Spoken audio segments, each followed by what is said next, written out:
Hello friends, welcome to CMPC। आज ये आपके सामने CET का सिलेबस है। इस CET के सिलेबस में जो विज्ञान के टॉपिक्स दे रखे हैं, इन टॉपिक्स को हम इसमें NCERT और IBSC की कुछ बुक्स हैं। मेरे सामने जब भी साइंस के टॉपिक्स की बात आती है तो मैं NCERT ही प्रेफर करती हूँ। तो स्कूल की बुक्स थोड़ी अच्छी होती हैं और उसमें से कॉन्सेप्ट भी मिल जाते हैं, तो लेकिन ढूंढने पड़ते हैं, वो बात होती है। तो इसके लिए मैं आज के वीडियो में आपको सारे के सारे अलग अलग बुक से टॉपिक, मतलब एक इकट्ठा मैटर दूंगी और डायरेक्ट बुक से दूंगी। तो इस वीडियो को लास्ट तक देखना। अलग अलग टॉपिक मैं आपको करा दूंगी और टॉपिक वाइज लूँगी। जैसे सबसे पहले अगर नीचे से शुरू करते हैं तो अम्ल, क्षार, लवण मतलब इम्पोर्टेंट टॉपिक हैं। इसके लिए मैं सबसे पहले नीचे से शुरू कर रही हूँ। तो ये टॉपिक जिन जिन बुक से है, मैं वो टॉपिक आपको उस बुक्स में बताती हूँ आपको। तो अब ये 10th क्लास की बुक है, इसके अंदर से ले लेते हैं। सेकंड चैप्टर है अम्ल, क्षार और लवण। इसमें लिटमस एक प्राकृतिक सूचक होता है और हल्दी भी एक प्राकृतिक सूचक है। उसके बाद मैथिल ऑरेंज और फिनोल्फथेलिन, ये दो सूचक है जो संश्लेषित है, सिंथेटिक है। और फिनोल्फथेलिन जो है वो गुलाबी रंग का होता है, हम जानते हैं। और लिटमस विलियन बैंगनी रंग का रंजक होता है जो थैलोफाइटा समूह के लिचेन पौधे से, मतलब लाइकेन जिसको कहते हैं, उस पौधे से निकाला जाता है और इसको सूचक की तरह यूज़ करते हैं। अब लिटमस विलियन ना तो अम्लीय होता है ना क्षारकीय, यह बैंगनी रंग का होता है। और बहुत सारे पदार्थ जैसे लाल पत्ता गोभी, हल्दी, हाइड्रेंजिया, पेटूनिया, जेरानियम जैसे कई फूलों की रंगीन पंखुड़ियाँ किसी विलियन में अम्ल और क्षारक की उपस्थिति को सूचक करते हैं। तो ये नाम भी याद रखने हैं, हाइड्रेंजिया, पेटूनिया, जेरानियम, लाल पत्ता गोभी, हल्दी, ये सारे प्राकृतिक पदार्थ हैं जो किसी भी विलयन में अम्ल और क्षारक की उपस्थिति को सूचित करते हैं। तो ये भी सूचक कहलाएंगे, ठीक है। फिर नेक्स्ट में चलते हैं।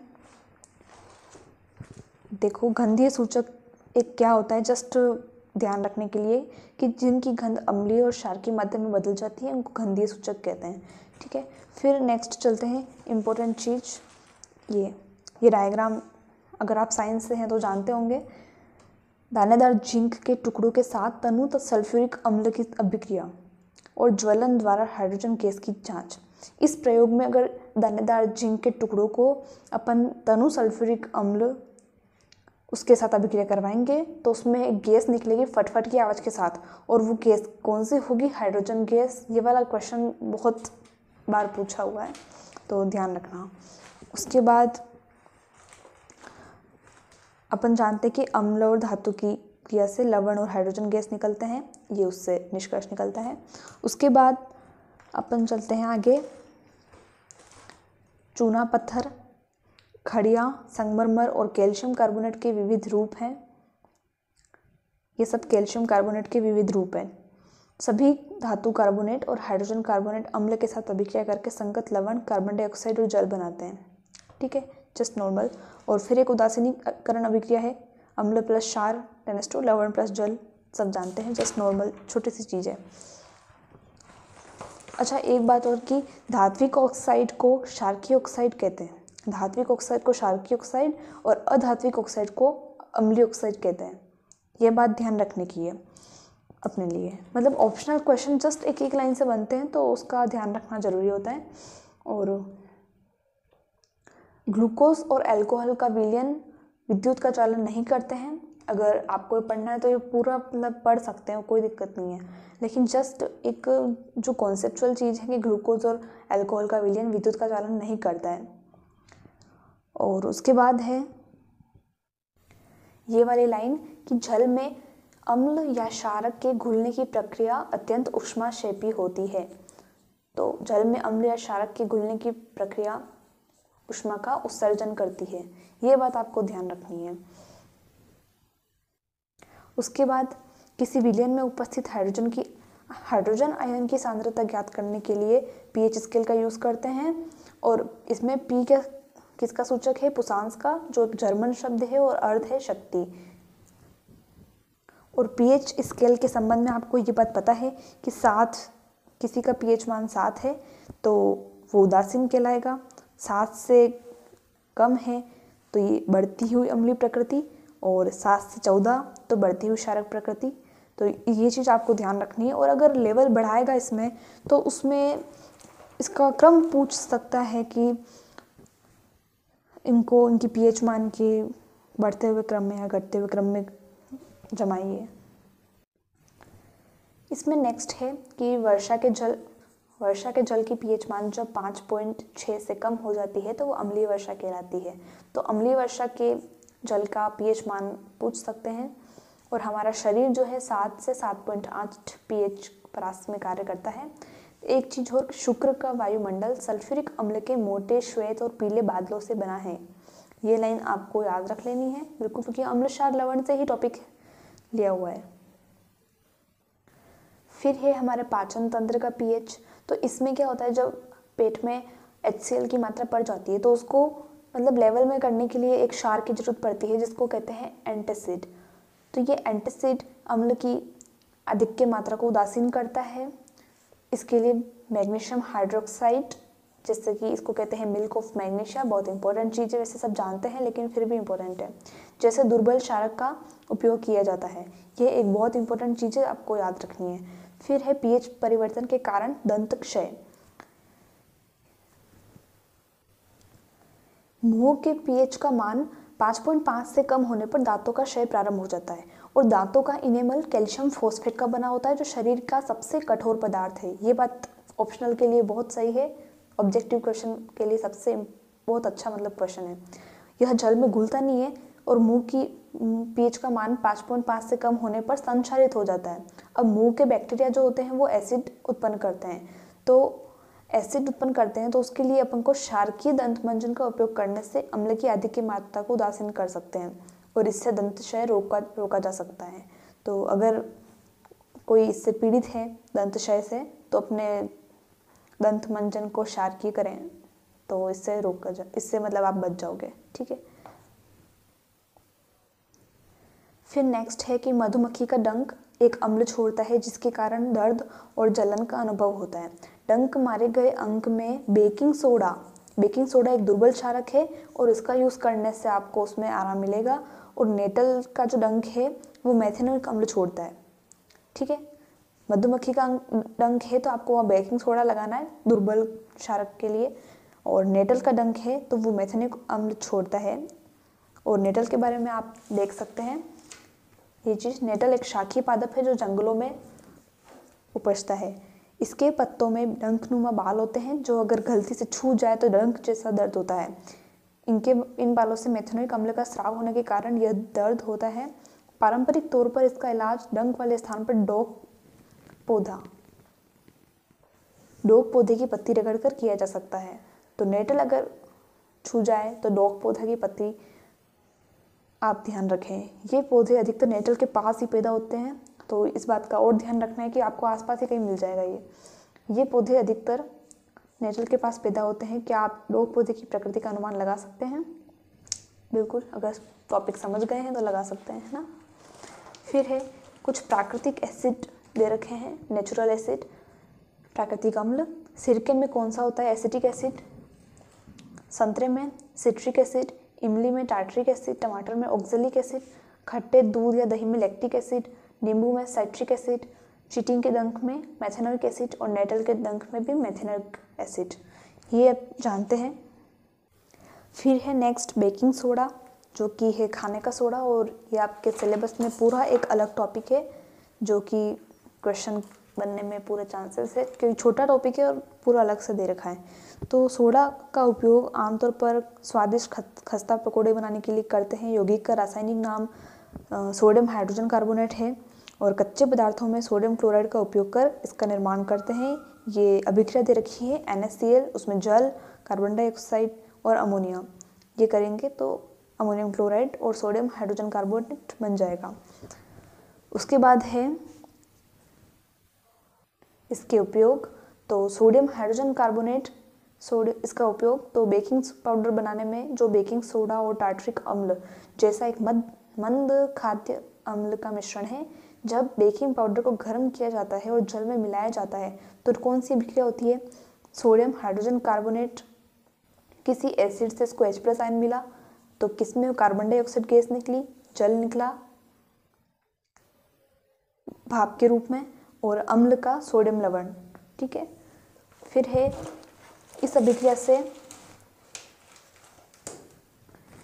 से उत्पन्न कार्बन डाइऑक्साइड के कारण पाव रोटी या केक में खमीर उठ जाता है और मुलायम स्पंजी हो जाता है बेकिंग सोडे से।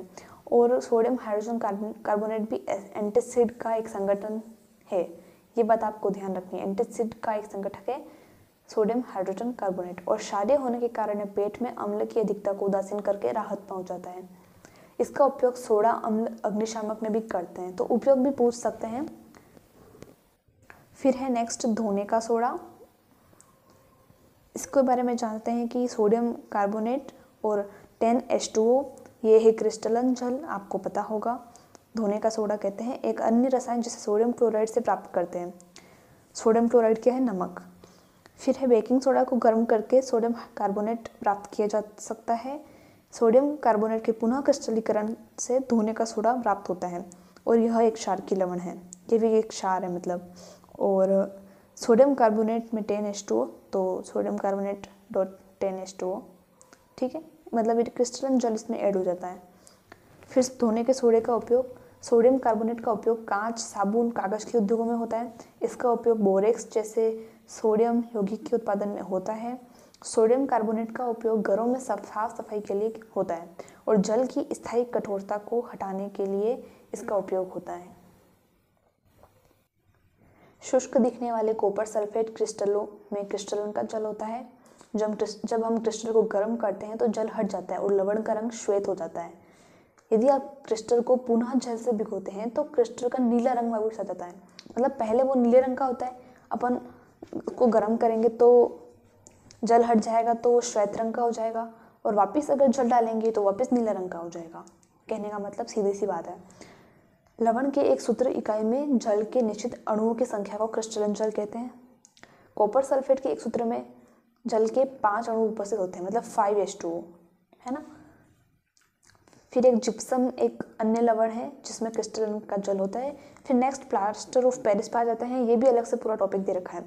जिप्सम को 373 केल्विन पर, अब ये भी इंपॉर्टेंट है कि इसका ताप बहुत इंपॉर्टेंट है, जो पूछते हैं कि जिप्सम को 373 केल्विन पर गर्म करने पर जल के अणु का त्याग कर कैल्शियम सल्फेट अर्धहाइड्रेट या हेमीहाइड्रेट कहते हैं जो बनाता है कैल्शियम सल्फेट ½ H2O। ये ध्यान रखना है, इसमें क्रिस्टलन जल ½ H2O होता है। इसको प्लास्टर ऑफ पेरिस कहते हैं। इस पदार्थ का उपयोग डॉक्टर टूटी हुई हड्डियों को स्थिर रखने के लिए करते हैं। एक सफ़ेद चूर्ण है जो जल मिलाने पर बहुत कठोर ठोस प्रदान करता है।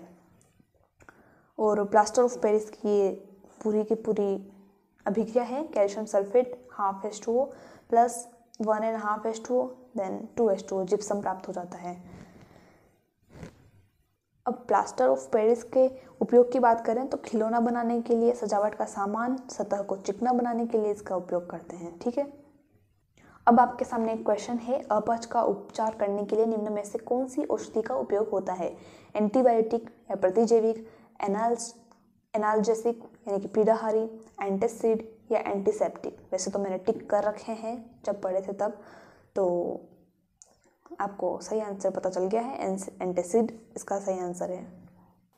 फिर है नेक्स्ट बुक, ये भी 10th की है, तो इसमें भी आप देखें कि भोजन का खट्टा और कड़वा स्वाद, मतलब हम जानते हैं कि अम्ल खट्टे होते हैं और क्षार स्वाद में कड़वा होता है। और sodium hydroxide NaOH, potassium hydroxide KOH, aluminium hydroxide AlOH thrice, तो ये हम जानते हैं, सब नॉर्मल चीज़ें हैं। उसके बाद आर्हेनियस ने जो दी है इनकी परिभाषा को मैं आप बिल्कुल सिंपल वे में समझाऊंगी। एक बार इसका एग्जाम्पल देख लेते हैं। एग्जाम्पल क्या क्या है, जैसे हाइड्रोक्लोरिक एसिड है HCl H+ और Cl-, HNO3 H+, NO3-, ये सब जली विलयन है, एक्वस।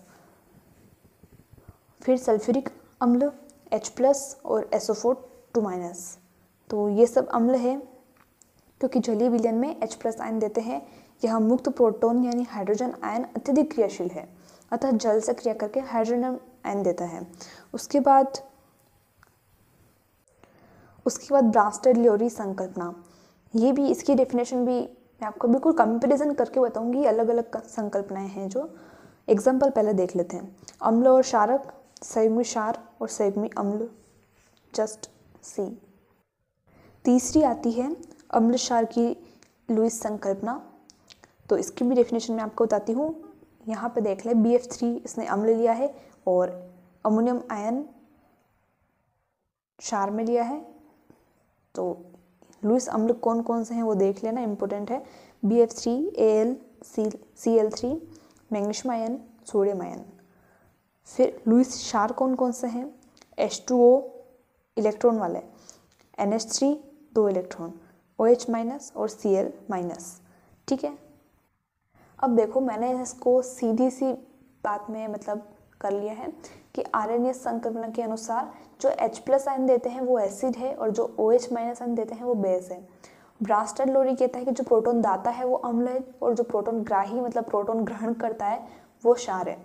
लुईस संकल्पना के अकॉर्डिंग इलेक्ट्रॉन युग्म ग्रहण करने वाला अम्ल कहलाता है और इलेक्ट्रॉन युग्म त्याग करने वाला क्षार कहलाता है। तो ये जस्ट आप याद रख लेना इसको। फिर नेक्स्ट चलते हैं, अम्ल क्षार के गुण के बारे में दे रखा है। तो अम्ल नीले लिटमस को लाल कर देते हैं और क्षार लाल को नीला कर लेते हैं। कुछ लोगों के लिए बहुत कन्फ्यूजन वाली चीज़ रहती है, तो इसके लिए एक ट्रिक है, इसको ध्यान रखना। अम्ल नीले को लाल करते हैं और क्षार लाल को नीला करते हैं। अनिल और शालिनी इस नाम से आप ध्यान रखना। मुझे पता है शालिनी ऐसे नहीं लिखते हैं, बट ये ट्रिक है तो आप इस ट्रिक से इस तरीके से याद रखें। अम्ल नीले को लाल करते हैं और क्षार लाल को नीला करते हैं। ठीक है, फिर नेक्स्ट आते हैं कि अम्ल धातु के साथ क्रिया करके हाइड्रोजन गैस देते हैं। वो इस हाइड्रोजन गैस की फटफट की आवाज़ बिल्कुल वो इस वाला है। और इसके अंदर नेक्स्ट है अम्ल धातु ऑक्साइड के साथ अभिक्रिया करके लवण और जल देते हैं। अम्ल प्लस धातु ऑक्साइड तो लवण और जल मिल गया। सॉरी, दिख नहीं रहा था। अम्ल धातु ऑक्साइड के साथ अभिक्रिया करके लवण और जल देते हैं, लवण प्लस जल। और क्षार जो है वो अधातु ऑक्साइड के साथ क्रिया करके भी लवण और जल देते हैं। फिर डिफरेंस क्या है? डिफरेंस ये है कि इनकी जो प्रकृति होती है ये क्षारीय प्रकृति के होते हैं और अधातु ऑक्साइड के साथ जो करते हैं वो अम्लीय प्रकृति के होते हैं। ये इन दोनों में डिफरेंस है, बाकी क्रिया करके तो दोनों ही लवण और जल बना रहे हैं। फिर एक बात आती है कि सभी अम्लों और क्षारों के जलीय विलयन विद्युत के सुचालक होते हैं। इस बात को आप ध्यान रखना। अब अगर इनके उपयोग की बात करें तो सबसे पहले अम्ल के उपयोग क्या क्या है कि सबसे पहले इसमें देख लेते हैं कि H2SO4, HCl और HNO3 इनको खनिज एसिड कहते हैं, खनिज अम्ल। उसके बाद HCl का उपयोग उद्योगों में बॉयलर को अंदर से साफ करने में, सिंक और सैनिटरी को साफ करने में विशेष रूप से काम आता है। और नाइट्रिक एसिड है वो उर्वरक बनाने में, चांदी और सोने के गहनों को साफ करने के काम आता है।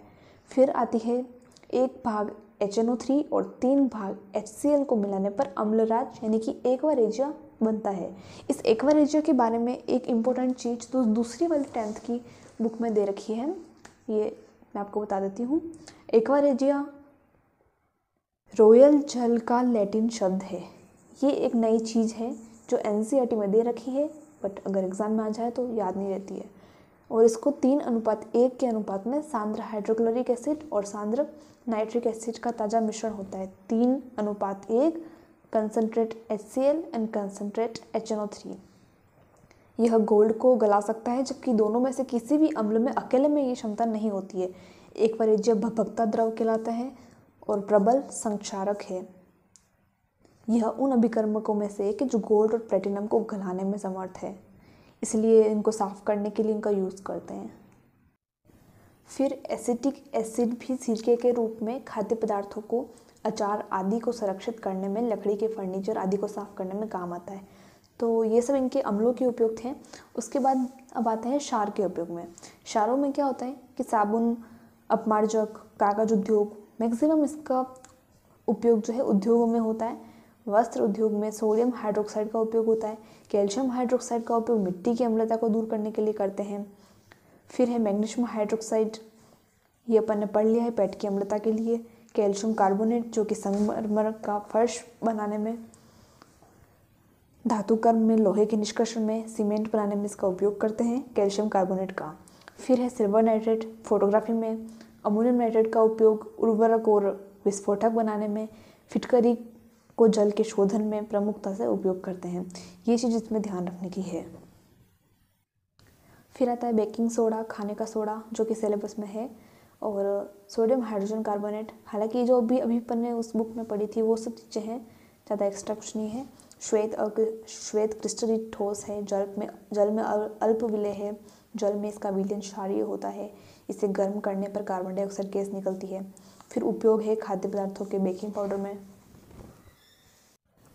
सोडा वाटर तथा सोडा युक्त शीतल पेय बनाने में, पेट की अम्लता को दूर करने के लिए एंटासिड के रूप में और माइल्ड एंटीसेप्टिक के रूप में, अग्निशमक यंत्रों में, प्रयोगशाला अभिकर्मक में, अपन जानते हैं सब नॉर्मल चीज़ें। फिर है धावन सोडा यानी कि धोने का सोडा, जो कि सिलेबस में भी है। सोडियम कार्बोनेट 10H2O, जो कि क्रिस्टलन जल है। इसमें भी कुछ एक्स्ट्रा चीज़ें नहीं हैं, अपन ने सब पढ़ लिया है अभी, आप देख सकते हैं, और पढ़ना चाहे तो पढ़ भी सकते हैं। सफ़ेद क्रिस्टलीय ठोस है, जल में विलय है, जलीय विलयन क्षारीय होता है, गर्म करने पर क्रिस्टलन जल त्याग कर सोडा ऐश बनाता है। ठीक है, इस चीज़ का ध्यान रखना, सोडा ऐश बनाता है। फिर उपयोग क्या है इसके, धुलाई और सफाई में कास्टिक सोडा, बेकिंग पाउडर, कांच, साबुन, बोरेक्स, इनके निर्माण में, अपमार्जक के रूप में, कागज, पेंट, वस्त्र उद्योग में, प्रयोगशाला अभिकर्मक के रूप में। फिर आता है plaster of Paris, calcium sulphate, अर्ध हाइड्रेट या हेमीहाइड्रेट। फ्रांस की राजधानी पेरिस में जिप्सम को गर्म करके सबसे पहले बनाया गया था और प्लास्टर ऑफ पेरिस नाम रखा है इसका। 393 केल्विन पे, ये अपने को मैंने कहा था याद रखना है।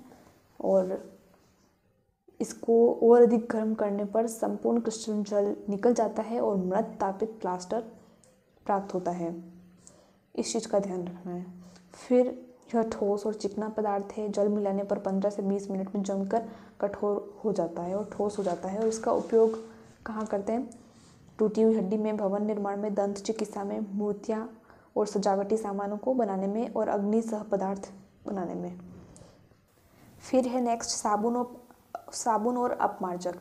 डिटर्जेंट लैटिन भाषा का शब्द है जिसका अर्थ है टू वाइप, क्लीन, स्वच्छ करने वाला।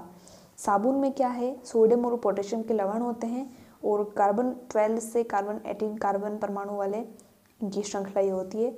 और ये वसा अम्लों को सोडियम हाइड्रोक्साइड और पोटेशियम हाइड्रोक्साइड के जलीय विलयन के साथ गर्म करके बनाए जाते हैं और ये साबुनीकरण।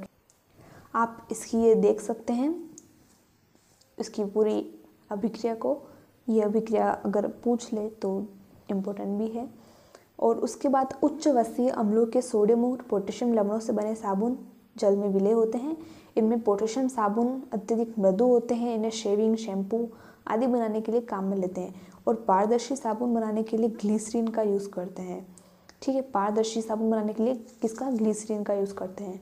और साबुन मृदु जल में सफाई का कार्य करता है परंतु कठोर जल में कार्य नहीं कर पाता है। और कठोर जल में कैल्शियम और मैग्नीशियम आयन होते हैं जो साबुन के अणु में से सोडियम आयन को प्रतिस्थापित कर देते हैं। इस प्रकार उच्च वसीय अम्लों के कैल्शियम और मैग्नीशियम लवण बन जाते हैं। ठीक है, इस वाली में एक क्वेश्चन बना था कि साबुन के साथ कौन सा पदार्थ लास्ट में बचता है, तो वो ग्लिसरॉल बचता है, इस बात का ध्यान रखना। अब बात आती है अपमार्जकों की। अपमार्जक साबुन जैसे होते हैं बट डिफरेंस ये है कि कठोर और मृदु दोनों ही प्रकार के जल में काम करते हैं जबकि साबुन नहीं करते। और इस कठोर और मृदु जल के बारे में अपन 6th क्लास की बुक्स में अभी पढ़ेंगे इसके बाद, तो उसमें भी डिफरेंस खबर पड़ जाएगी आपको। फिर है अपमार्जक सोडियम एल्किल सल्फेट होते हैं तथा सोडियम एल्किल बेंजीन सल्फोनेट होते हैं।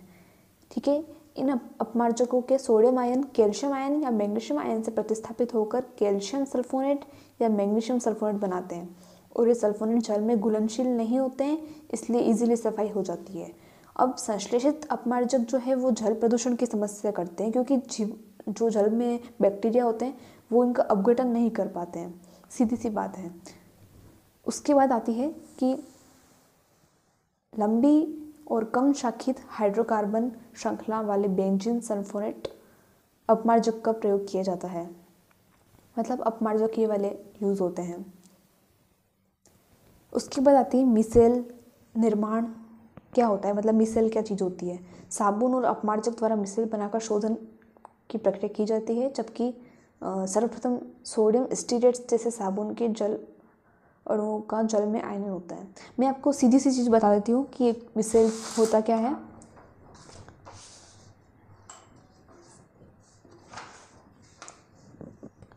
देखना, मिसेल की संरचना होती है कुछ इस प्रकार।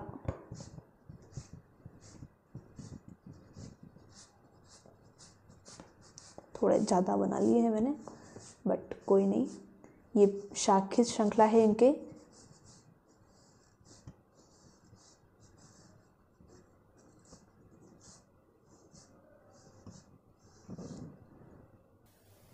ये है ध्रुवीय भाग और अंदर की जो ये पूंछ है ये है हाइड्रोकार्बन श्रृंखला। ठीक है।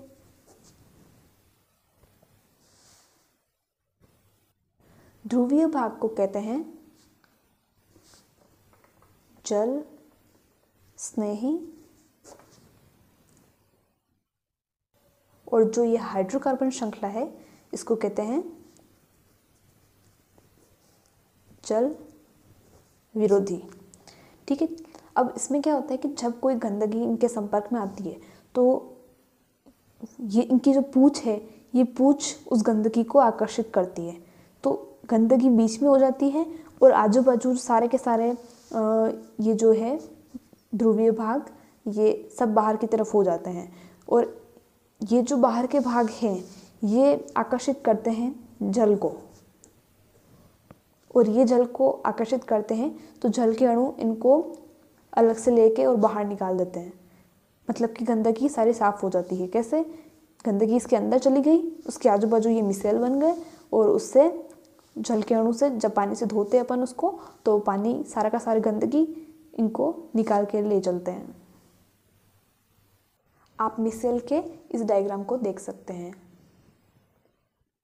अब इसके कुछ ऑब्जेक्टिव क्वेश्चन देख लेते हैं। क्षार झिल्ली विलयन को क्षार नी मैंने जो ट्रिक बताई थी, लाल लिटमस को नीला कर देते हैं। फिर सेकंड क्वेश्चन है, अम्ल और क्षार के विलयन होते हैं विद्युत के, अपन जानते हैं, सुचालक होते हैं। पीएच किन आयनों की सांद्रता का ऋणात्मक लघुगणक होती है? तो H+ की। किसी अम्लीय विलयन की पीएच होगी, अपन जानते हैं 7 पे उदासीन होता है, 7 से कम हो तो अम्लीय होता है, इससे ऊपर क्षारीय होता है। हमारे उदर में भोजन की पाचन क्रिया किस माध्यम में होती है? अम्लीय माध्यम में। अग्निशामक यंत्र बनाने में किस पदार्थ का प्रयोग किया जाता है? तो आप देख सकते हैं सोडियम हाइड्रोजन कार्बोनेट में। फिर धावन सोना मतलब धोने का सोडा जो होता है उसका सूत्र क्या है? सोडियम कार्बोनेट 10H2O क्रिस्टलन जल। फिर विरंजक चूर्ण वायु में खुला छोड़ने पर कौन सी गैस देता है? तो Cl2। ये सिलेबस में है नहीं अपने, लेकिन 3rd ग्रेड में सब कुछ है। तो साबुन कार्य करता है मृदु जल में, और मिसेल निर्माण में हाइड्रोकार्बन पूंछ होती है अंदर की तरफ। मैंने आपको अभी बताया मिसेल पूंछ अंदर की तरफ, ये वाली पूंछ मिसेल पूंछ अंदर की तरफ। फिर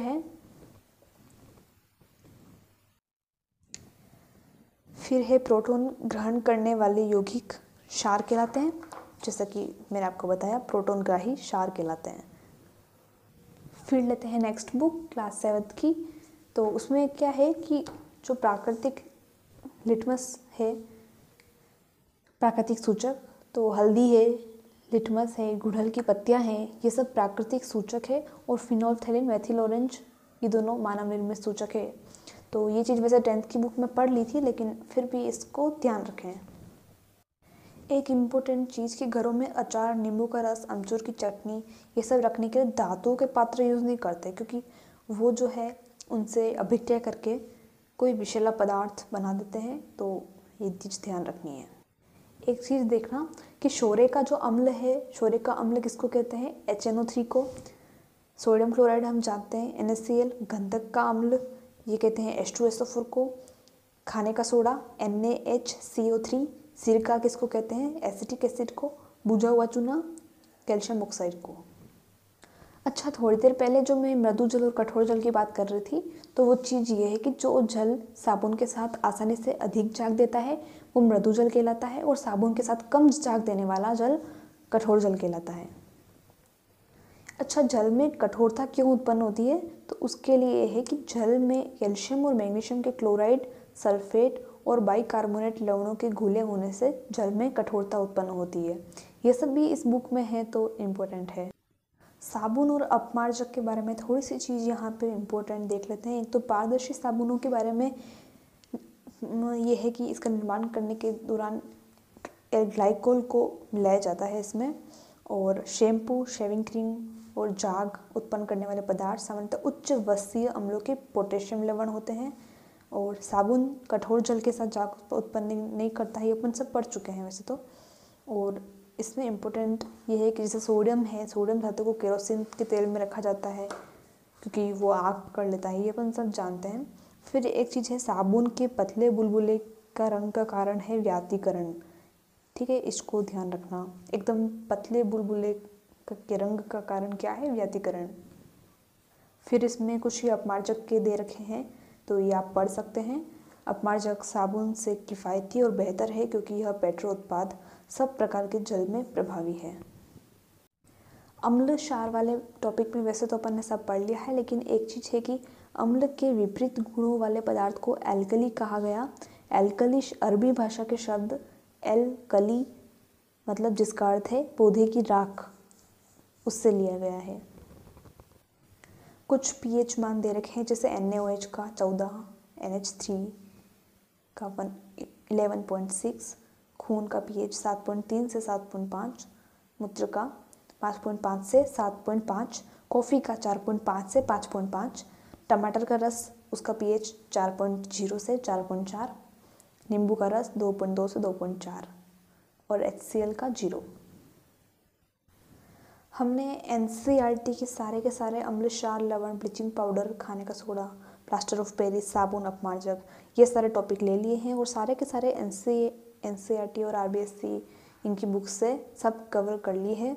अब नेक्स्ट टॉपिक पे चलते हैं, भौतिक और रासायनिक परिवर्तन।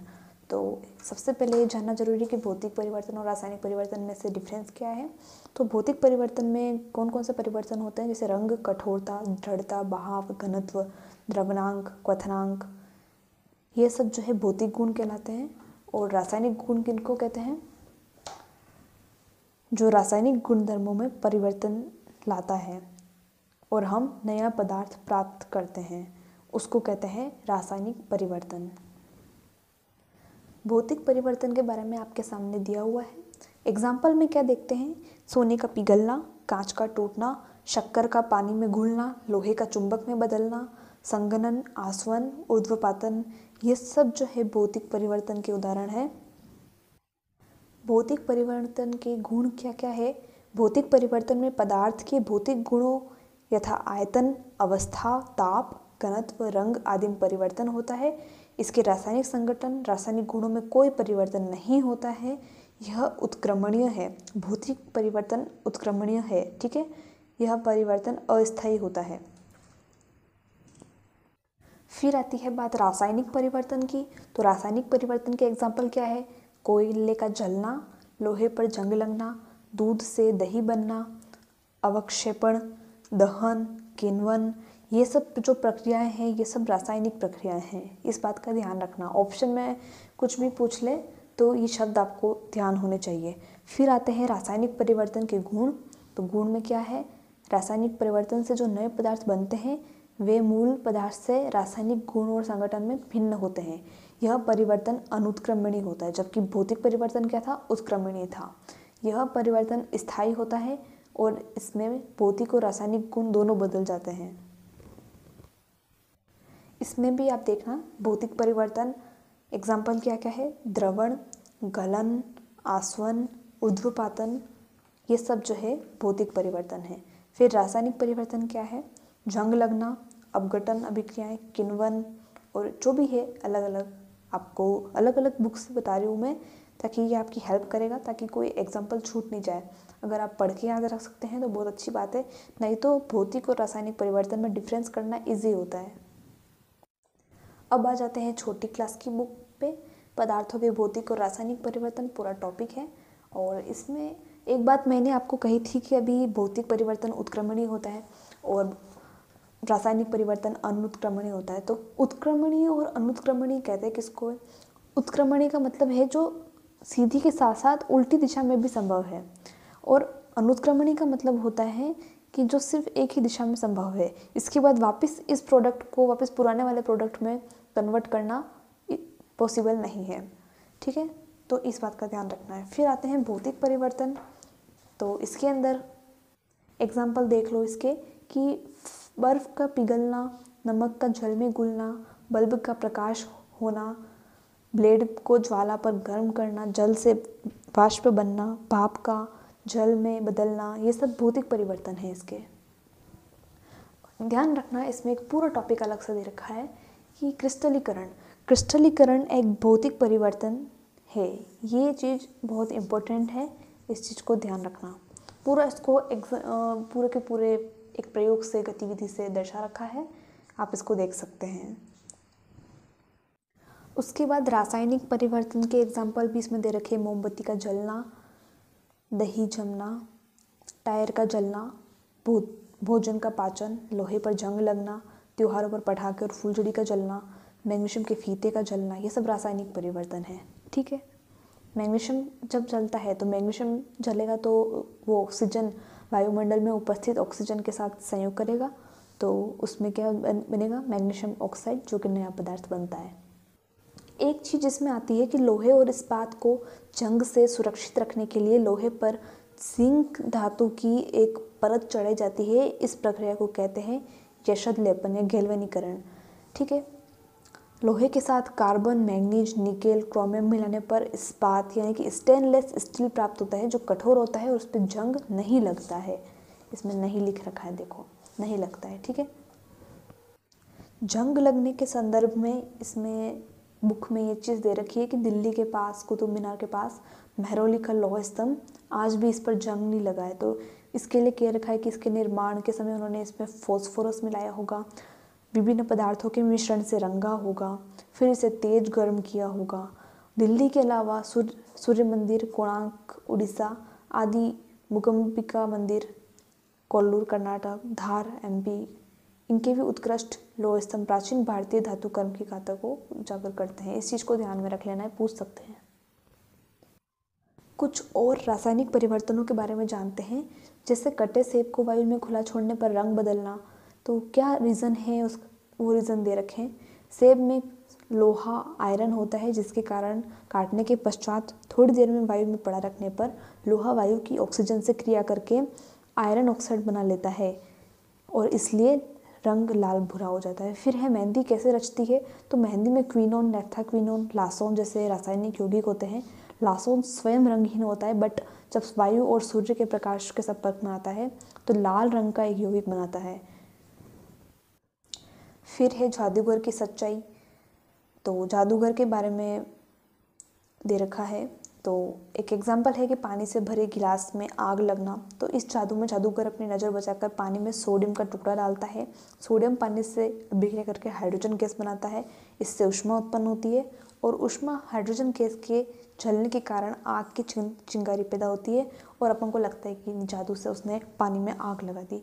तो ये भी एक रासायनिक परिवर्तन है, इसको ध्यान में रखना है। फिर एक चीज़ है कि जादू से गहरा सफ़ेद धुआं निकलना। जादूगर के पास गिलास में एक अमोनियम हाइड्रोक्साइड का विलयन और दूसरे गिलास में हाइड्रोक्लोरिक एसिड का विलयन होता है। जब इन दोनों विलयनों को आपस में मिलाता है तो इनकी अभिक्रिया से अमोनियम क्लोराइड का सफ़ेद धुआं बनता है। तो जस्ट ये भी रासायनिक परिवर्तन है, इसके बारे में ध्यान रखना है। लास्ट ये 10th की बुक से भौतिक परिवर्तन देख लेते हैं। ये वे परिवर्तन है जिसमें पदार्थ के भौतिक गुण और अवस्था में परिवर्तन होता है, परंतु रासायनिक गुणों में कोई परिवर्तन नहीं होता है। साथ ही परिवर्तन का कारण हटाने पर पुनः मूल पदार्थ प्राप्त होता है। मतलब एक शब्द में कहें तो उत्क्रमणीय होती है, जैसे कि जल H2O द्रव अवस्था में होता है और गर्म करने पर गैसीय अवस्था वाष्प बनाता है और वापस ठंडा करने पर बर्फ बन जाती है। ठोस लोहे का चुंबक बनना, नौसादर NH4Cl का ध्रुवपातन, शक्कर का पानी में विलय होना, ये सब भौतिक परिवर्तन के उदाहरण हैं। फिर भौतिक परिवर्तन के गुण देख लेते हैं।